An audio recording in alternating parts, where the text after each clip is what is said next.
जय श्री कृष्ण, राधे राधे। आप सभी भक्तों का आपके अपने YouTube चैनल श्री कृष्ण दीवानी में हार्दिक स्वागत है। आज आप सुन रहे हैं माघ मास महात्म्य का 25वां अध्याय। सर्वप्रथम भगवान का स्मरण करते हुए सभी बोलिए ओम नमो भगवते वासुदेवाय। श्री राधा कृष्णाभ्याम नमो नमः। राजा दिलीप ने महर्षि वशिष्ठ जी से पूछा, हे भगवान, आपने वर्णाश्रम धर्म तथा नित्य नैमित्तिक कर्मों के सहित संपूर्ण धर्मों का वर्णन किया। अब मैं आपसे सनातन मोक्ष मार्ग का वर्णन सुनना चाहता हूँ। अब आप उसे सुनाने की कृपा कीजिए। संपूर्ण मंत्रों में कौन सा ऐसा मंत्र है जो संसार रूपी रोग की एकमात्र औषध हो? सब देवताओं में कौन मोक्ष को प्रदान करने वाला श्रेष्ठ देवता है? यह सब मुझे बताइए। यह सुनकर वशिष्ठ मुनि राजा दिलीप से बोले, हे राजन, प्राचीन काल की बात है। यज्ञ और दान में लगे रहने वाले संपूर्ण महर्षियों ने ब्रह्मा जी के पुत्र मुनिश्रेष्ठ नारद जी से यही प्रश्न किया था कि हे भगवान, हम किस मंत्र से परम पद को प्राप्त होंगे? हे महाभाग, यह हमें बताइए, हमारे ऊपर आप कृपा कीजिए। तब नारद जी ने उन समस्त ऋषियों से कहा कि हे महर्षियों, पूर्व काल में सनकादिक योगियों ने एकांत में बैठे हुए ब्रह्मा जी से परम दुर्लभ मोक्ष मार्ग के विषय में प्रश्न किया। तब ब्रह्मा जी ने उनसे जो कुछ कहा वही आप सुनिए, वही मैं आपसे बताता हूँ। संपूर्ण योगी जन परम उत्तम मोक्ष मार्ग का वर्णन सुने। बड़े सौभाग्य की बात है कि आज मैं इस अद्भुत रहस्य का आपसे वर्णन करूंगा। समस्त देवता और तपस्वी ऋषि भी इस रहस्य को नहीं जानते हैं। सृष्टि के आदि में अविनाशी भगवान नारायण मुझ पर प्रसन्न हुए। उस समय मैंने उन पुराण पुरुषोत्तम से यही बात पूछी। मैंने उनसे पूछा, हे भगवान, किस मंत्र से मनुष्यों का इस संसार से उद्धार होगा? इसको यथार्थ रूप से बतलाइए। इससे सब लोगों का हित होगा। ऐसा कौन सा मंत्र है जो बिना पुष्चरण के ही एक बार उच्चारण करने मात्र से मनुष्यों को परम पद प्रदान करने वाला है? तब श्री भगवान मुझसे बोले, हे महाभाग, तुम समस्त लोगों के हितैषी हो। तुमने यह बहुत अच्छी बात पूछी है। अतः मैं तुम्हें वह रहस्य बतलाता हूँ जिसके द्वारा मनुष्य मुझे प्राप्त कर सकता है। लक्ष्मी और नारायण, ये दो मंत्र रतन शरणागत जनों की रक्षा करते हैं। सब मंत्रों की अपेक्षा ये शुभ कारक हैं। एक बार स्मरण करने मात्र से ये परम पद को प्रदान करते हैं। लक्ष्मी नारायण मंत्र सब फलों को देने वाला है। जो मेरा भक्त नहीं है वह इस मंत्र को पाने का अधिकारी नहीं है। उसे यत्न पूर्वक दूर रखना चाहिए। ब्राह्मण, क्षत्रिय, वैश्य, स्त्री, शूद्र तथा इतर जाति के मनुष्य भी यदि मेरे भक्त हों तो वे सभी इस मंत्र को पाने के अधिकारी हैं। जो शरण में आए हों, मेरे सिवा दूसरे का सेवन न करते हों तथा अन्य किसी साधना का आश्रय न लेते हों, ऐसे लोगों को इस उत्तम मंत्र का उपदेश देना चाहिए। यह सबको शरण देने वाला मंत्र है। एक बार उच्चारण करने पर भी यह आर्त प्राणियों को शीघ्र ही फल प्रदान करने वाला है। आर्त, जिज्ञासु, अर्थार्थी अथवा ज्ञानी, जो कोई भी एक बार मेरी शरण में आ जाता है उसे इस उक्त मंत्र का पूरा फल मिलता है। जो भक्तिहीन, अभिमानी, नास्तिक, कृतघ्न एवं श्रद्धा रहित हो, सुनने की इच्छा नहीं रखता हो तथा 1 वर्ष तक साथ न रह चुका हो, ऐसे मनुष्य को इस मंत्र का उपदेश नहीं देना चाहिए। जो काम क्रोध से मुक्त और दम लोभ से रहित हो तथा अनन्य भक्ति योग के द्वारा मेरी सेवा करता हो, उसे विधि पूर्वक इस उत्तम मंत्र रतन का उपदेश करना उचित है। मेरी आराधना करना, मुझ में समस्त कर्मों का अर्पण करना, अनन्य भाव से मेरी शरण में आना, मुझे सब कर्मों का फल अत्यंत विश्वास पूर्वक समर्पित कर देना, मेरे सिवा और किसी साधन पर भरोसा न रखना तथा अपने लिए किसी वस्तु का संग्रह न करना, ये सब शरणागत भक्त के नियम हैं। ऐसे गुणों से युक्त पुरुष को इस उत्तम मंत्र का उपदेश देना चाहिए। उक्त मंत्र का मैं सर्वव्यापी सनातन नारायण ही ऋषि हूँ। लक्ष्मी के साथ मैं ही इसका देवता भी हूँ, अर्थात वात्सल्य रस के समुद्र, संपूर्ण लोकों के ईश्वर, श्रीमान, सुशील, शुभज्ञ, सर्वज्ञ, सर्वशक्तिमान, निरंतर पूर्ण काम, सर्वव्यापक, सबके बंधु और कृपामयी सुधा के सागर, लक्ष्मी के सहित मैं नारायण ही इस मंत्र का देवता हूँ। अतः मेरी अनुगामिनी लक्ष्मी देवी के साथ मुझ विश्व रूपी भगवान का ध्यान करना चाहिए। अपनी इंद्रियों को वश में करके पवित्र होकर उक्त मंत्र रतन के द्वारा गंध पुष्प आदि निवेदन करके शंख चक्र गदा और पद्म धारण करने वाले दिव्य रूपधारी मुझ विष्णु का मेरे वामांग में विराजमान लक्ष्मी के सहित पूजन करें। हे प्रजापते, इस प्रकार एक बार पूजा करने पर भी मैं संतुष्ट हो जाता हूँ। यह सुनकर ब्रह्मा जी ने भगवान विष्णु से कहा, हे नाथ, आपने इस उत्तम रहस्य का भली भांति वर्णन किया तथा मंत्र रतन के प्रभाव को भी आपने बतलाया, जो मनुष्य को सब प्रकार की सिद्धि का प्रदान करने वाला है।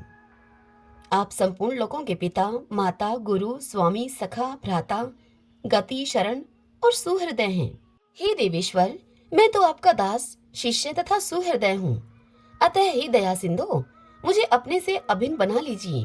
हे सर्वज्ञ, अब आप इस समय सब लोगों के हित की इच्छा से उत्तम विधि के साथ मंत्र रतन की दीक्षा का तत्वतः वर्णन कीजिए।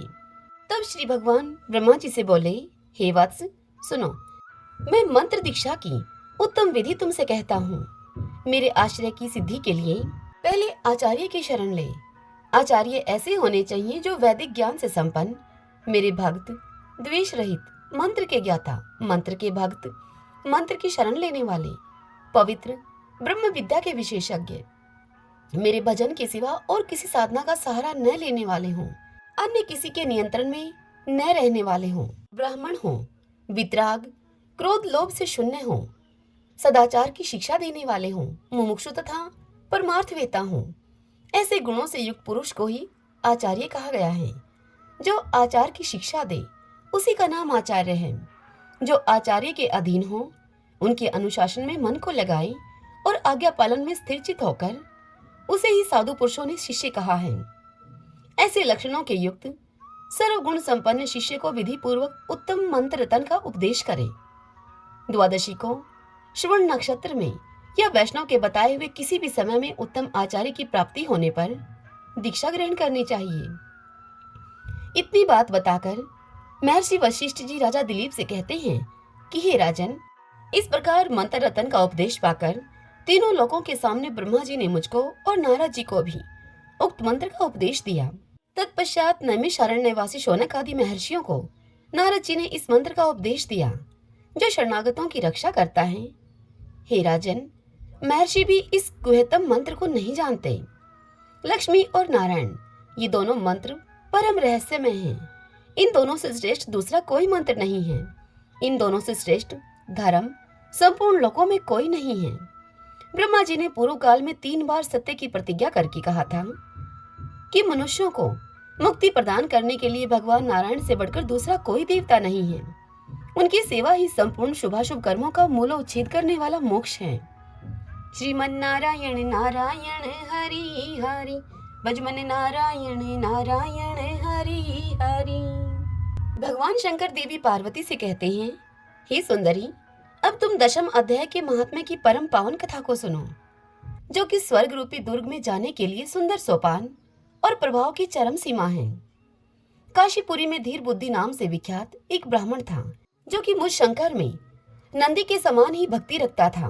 वह पावन कीर्ति के अर्जन में तत्पर रहने वाला, शांतचित और हिंसा, कठोरता एवं दुस्साहस से दूर रहने वाला था। जितेंद्रिय होने के कारण वह ब्राह्मण निर्वर्ती मार्ग में ही स्थित रहता था। उसने वेद रूपी समुद्र का पार पा लिया था। वह संपूर्ण शास्त्रों के तात्पर्य का ज्ञाता था। उसका चित्त सदा ही मेरे ध्यान में संलग्न रहा करता था। वह मन को अंतरात्मा में लगाकर सदा आत्म तत्व का साक्षात्कार किया करता था। इसलिए जब वह चलने लगता तो मैं प्रेमवश उसके पीछे दौड़ दौड़कर उसे हाथ का सहारा दिया करता था। यह देखकर मेरे पार्षद भृंगिरिटी ने मुझसे पूछा कि हे भगवान, इस प्रकार भला किसने आपका दर्शन किया होगा?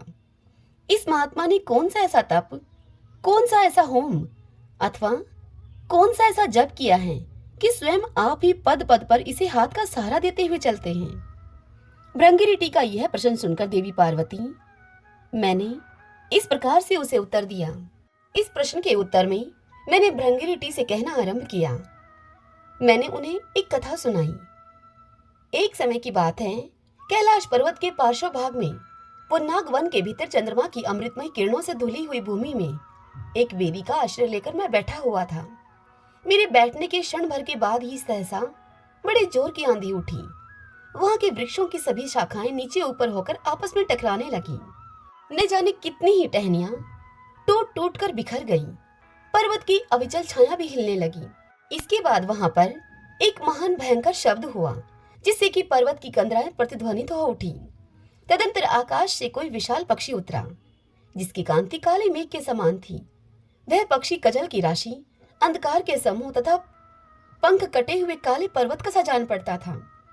पैरों से पृथ्वी का सहारा लेकर उस पक्षी ने मुझे प्रणाम किया और एक सुंदर नवीन कमल मेरे चरणों में रखकर स्पष्ट वाणी में स्तुति करनी उसने आरंभ की।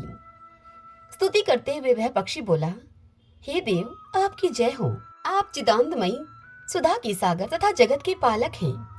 सदा सद्भावना से युक्त एवं अनाशक्ति की लहरों से उलसित हैं। आपके वैभव का कहीं अंत नहीं है। आपकी जय हो। अद्वैत वासना से परिपूर्ण बुद्धि के द्वारा आप त्रिविध मलों से रहित हैं। आप जितेंद्रिय भक्तों के अधीन रहते हैं तथा ध्यान में आपके स्वरूप का साक्षात्कार होता है।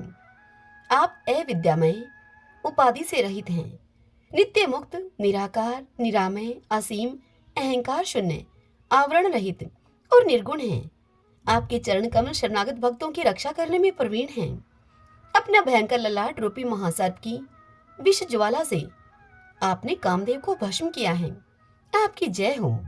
आप प्रत्यक्ष आदि प्रमाणों से दूर होते हुए भी प्रामाण्य स्वरूप हैं। आपको बारंबार नमस्कार है।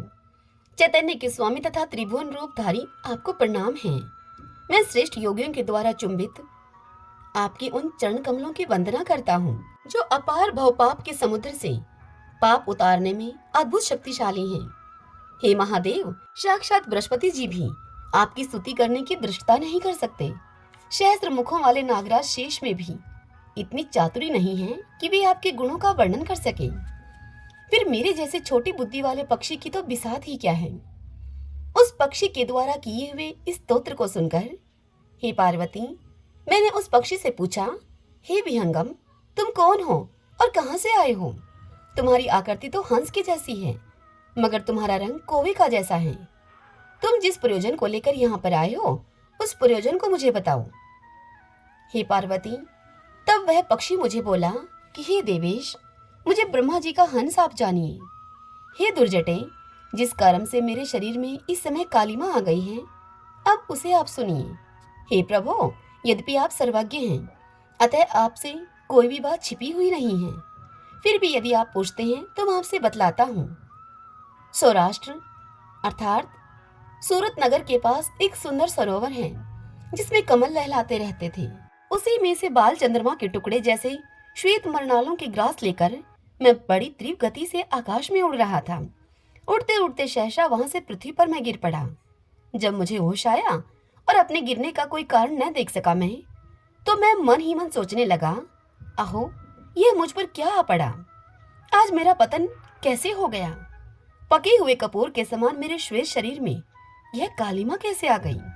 इस प्रकार विस्मित होकर मैं अभी विचार ही कर रहा था कि उस पोखरे के कमलों में से मुझे एक ऐसी वाणी सुनाई दी।